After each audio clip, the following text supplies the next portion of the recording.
right now we're in Colorado. I don't really want to give away the location. It's not, most of the stuff I film, as you know, it's usually secret places. This isn't really secret.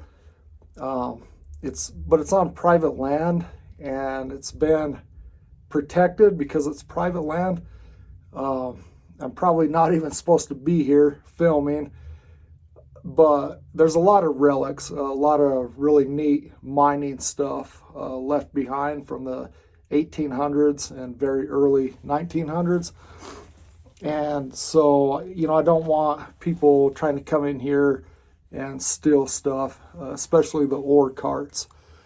And yeah, this is what I look like. So I usually try to keep my face hidden just because of the nature of the sites I visit. And I don't like being followed around in the mountains and stuff like that.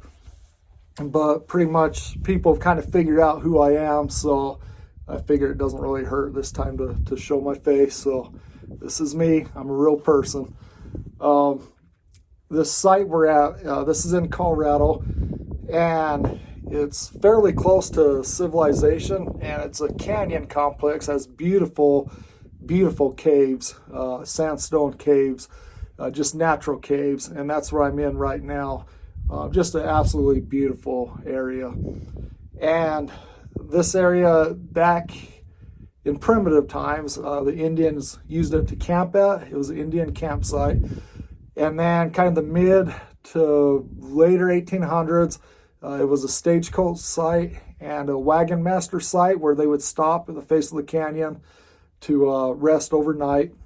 And then in the late 1800s, it became a mining camp, and they mined coal, and then later after that they mined iron. And it stayed in operation until kind of about around the Depression era in the 1930s.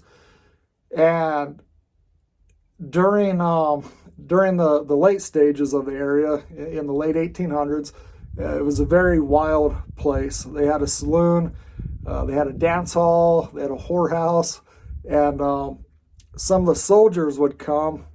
It was about a 2-hour trip from the nearby fort, and they would come and visit the saloon and visit the ladies at the whorehouse. And they used to call it the blood bucket. That's what they called this whole camp. They had a lot of fights, and it became so bad that in the early 1900s, as the area started to get established, and you had towns and communities, and they used to call it the blood bucket. And the sheriffs and the deputies would have to come here all the time to put out fights. And one time, I believe it was in the late 1930s, I believe the Depression was still going on, and some of the soldiers and the miners were fighting. And so the sheriff and the deputies came to put out the fight, and the soldiers and the miners started beating up the deputies.